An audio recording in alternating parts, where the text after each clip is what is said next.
Are you a little chilly? I am. It was a little chilly this morning, wasn't it? It was cold. It wasn't just chilly. Oh, come on. But it was okay. I'm not 40 complaining. It was 48 degrees. Inside. No, it was not. Yes, it was. It was, trust me. Oh my goodness. You even turned the furnace on. I did turn the furnace on. And the fireplace. So it's time to do a little maintenance.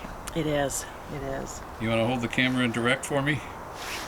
Yes, let's do it. 3, 2, 1, action.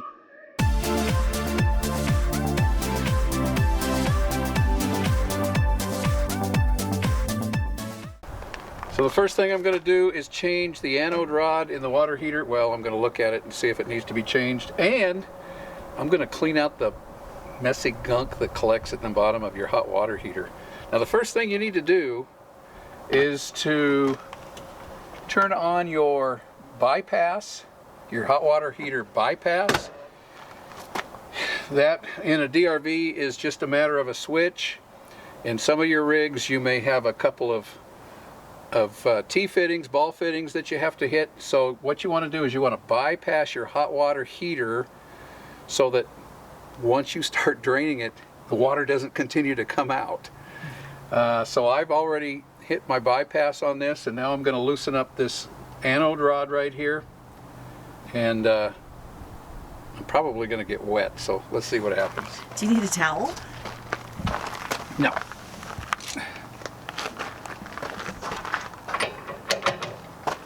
So I just use the speed wrench. This is a metric socket. Here it comes. I can hear it starting to come out.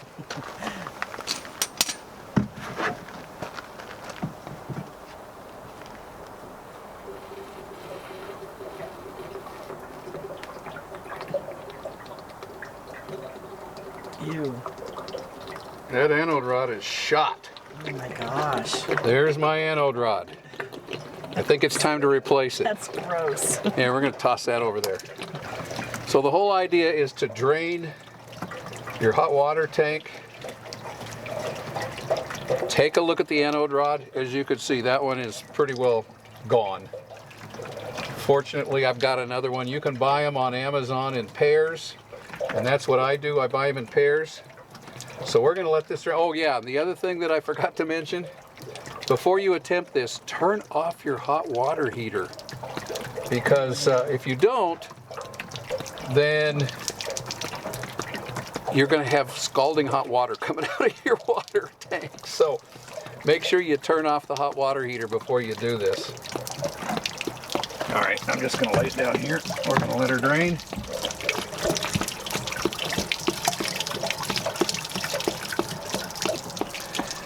So this is an anode rod. It's inside most of your hot water heaters. If you've got a Truma Ultra Hot or Constant Hot or whatever they call that thing, then obviously you're not going to have to do this. But if you have a hot water heater in your RV, as most RVs do, this anode rod is made to corrode the anode rod so that the inside of your tank doesn't corrode. And there's two types of anode rods.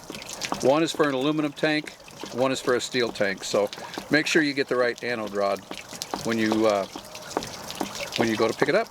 Okay, it's done draining, and I can see inside there's some big clunks of calcium buildup. So this is a little tool that, again, we found on Amazon. It's on our Amazon store, and this is nothing more than a little water wand, if you will. And you just connect it to your hose. Put it in the hole.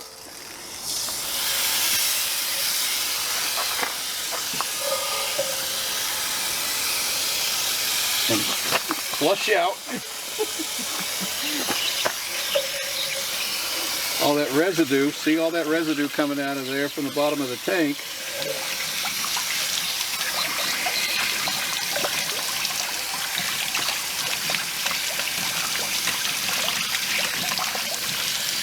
You want to do this before you wash your RV, because once you get done, you're going to have to wash your RV.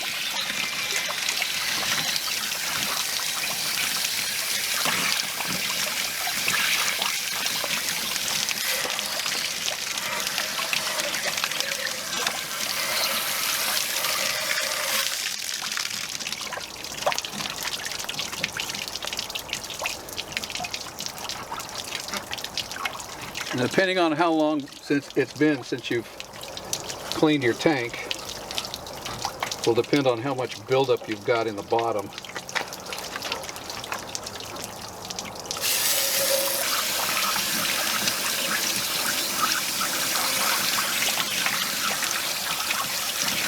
Look at all that buildup.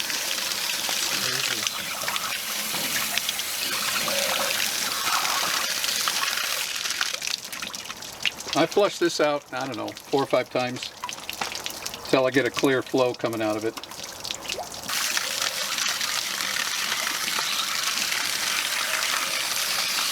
And also when you do this, you're going to want to be in a campground that doesn't mind you making a mess. Okay, we got it all cleared up, and boy, looking at the bottom of this garbage can, there's a whole film of sediment down there in the bottom. I don't know if you can see that or not.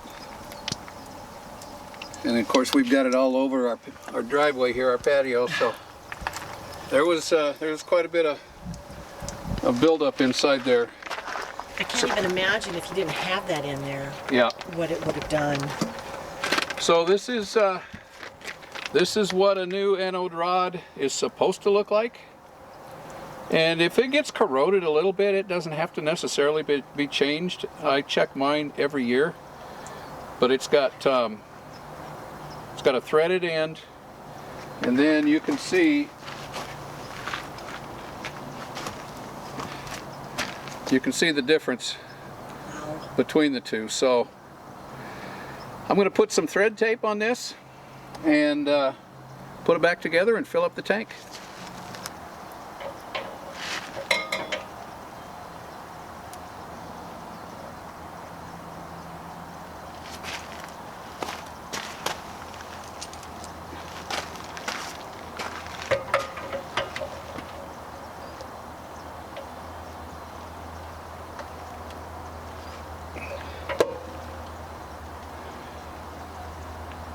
Okay, the new rod's in. We're going to switch it back to normal, take it off a bypass. The tank's filling up. I leave my pressure valve open on the top so that the air will escape as it fills up. Okay, it's full. Turn the switch back on, and we can go turn the electric on. So if you're a weekender and you're putting your rig away for the winter, you would not put a new rod back in. You would just pull your old rod, drain it out, clean it out, and then what I did when we were weekend camping is I just took the anode rod, whether it be the new one or I was going to reuse the old one, and just laid it in here, and that way it's there ready to go in the spring. But that way your bypass is on, you can put your antifreeze or blow it out with air or whatever you're going to do for the winter. But if you're a weekender and you're going to put your rig away and you're not going to use it again, don't put your anode rod back in and fill it back up. Just go ahead and leave it out. That way the tank can air out, and you can put your anode rod right here so you know exactly where it's at when you hit it in the spring again or next summer when you're getting ready to go out, and you're good to go for the winter. This is a good place to thank RVmattress.com for their continued support of this channel and sponsoring this video. Yeah, we've been RVing for more than 40 years, and the one thing that we've never upgraded in our RVs until now is the mattress in our RV. RVmattress.com has a variety of mattresses in RV sizes. We always thought we were comfortable on our old mattress, and when it started to get flat, we added a mattress topper. That seemed to work for a while, but we soon discovered that in colder weather, the topper got hard and uncomfortable. And the topper we bought was sized for a regular king mattress, and ours is an RV king, which is a little narrower than a normal king. So the topper didn't fit very well. It hung over the sides, and we could never get the bedding to fit properly. RVmattress.com is a mattress manufacturer located in Phoenix, Arizona, and they manufacture a number of mattresses, including special RV sizes. They contacted us and asked if we would be willing to try out one of their mattresses and share our experience on our channel. If you've been following us for very long, you know we won't recommend any product or service that we don't use ourselves or aren't happy with. So we did our research and we found that they offer 4 different style mattresses, including RV sizes, in 3 different firmness options. Yeah, all of their mattresses are manufactured right here in the USA, in Phoenix, Arizona. They have a 120-night sleep guarantee, a 10-year warranty, and free shipping. We have the Aurora Lux Hybrid, which has advanced cooling technology, and quite honestly, it's a little hard for Kelly to get out of bed in the morning. We looked at their firmness chart and decided, based on our body weight and sleep patterns, to try out the medium firmness. It comes in a box and is vacuum wrapped. So we loaded it into the RV and started unwrapping. Once you get the plastic off, it balloons out into shape, and in no time you're sleeping on your new mattress. We had no idea what we'd been missing all those years. We are so happy with this new mattress. We've been sleeping on our new mattress all summer and absolutely love it. We want to thank RVmattress.com for being a sponsor to this channel, and we have partnered with them to offer a special discount for our community. Visit RVmattress.com/sweettravels to get 20% off your mattress with the code SweetTravels. So again, a big thank you to RVmattress.com for sponsoring this channel. The other thing that I do every 5,000 miles, we have the MoRide independent suspension. And MoRide recommends that you lube. There are grease zerks, believe it or not, there are grease zerks on, even though this doesn't have axles, there are grease zerks on the independent suspension rubber shears. And so there's a grease zerk on each side of each axle. So there's 6 of them on this triple axle. And I just put my grease gun under there. I give it 5 squirts of grease every 5,000 miles. We were just about at the 5,000 mile mark. So I greased all 6 of my independent suspension hubs before we hit the road. The other thing that we do every couple of months, because the water that we get in different parks is, you never know.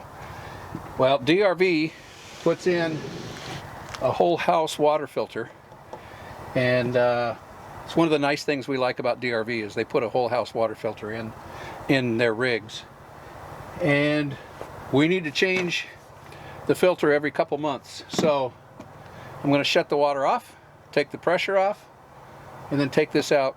Let's see what this one looks like. Oh, pressure.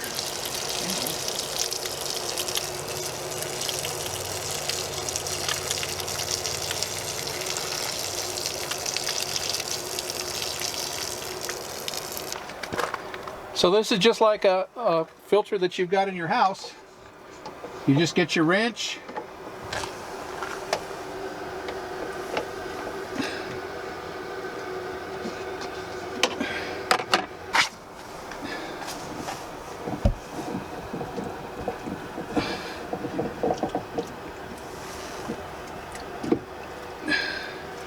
so I don't know if you can see down there in the bottom, but it's got a lot of sediment. Yeah, it does. So it was time to change it out. The filter itself is looking kind of slimy. It's supposed to be white on the inside. It's kind of rusty colored. So it was time. So I just rinsed out all the sediment. Then I take a couple of paper towels and wipe it down on the inside.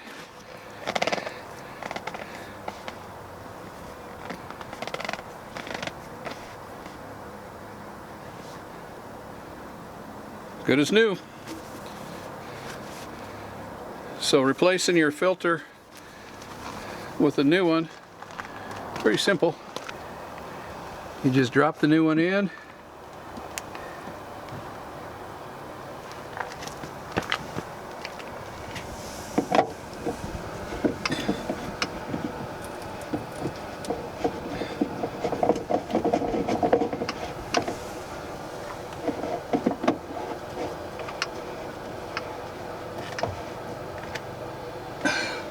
Put the housing back on, tighten it up, turn your water on to make sure it doesn't leak, and you're good.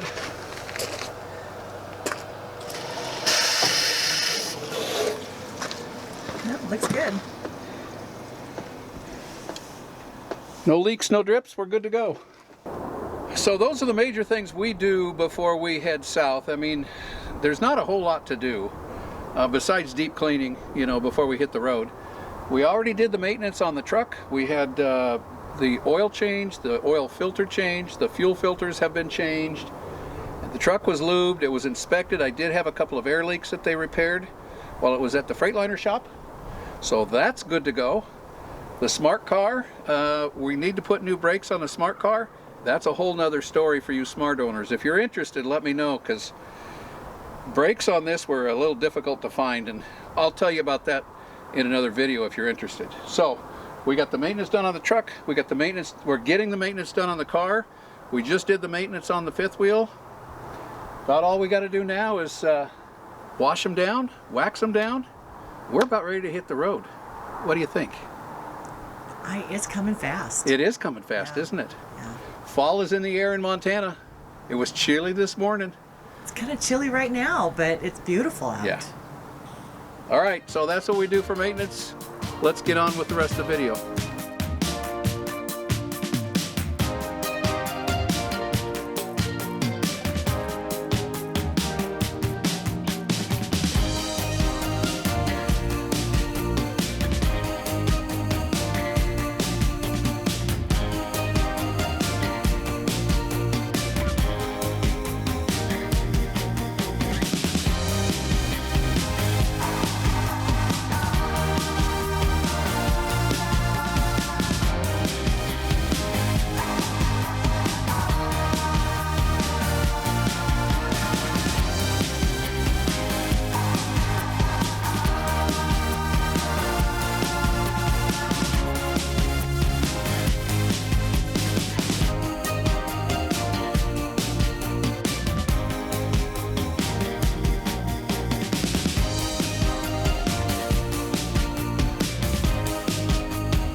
Back in Spokane.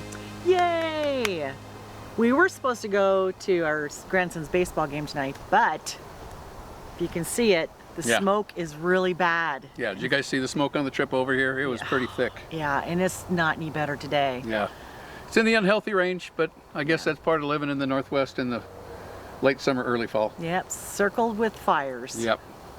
But the weather's been good. It's starting to cool down. Yes, it's so nice. I love it. I love fall though. Spring and fall are my favorite time of year, so this is my time of year.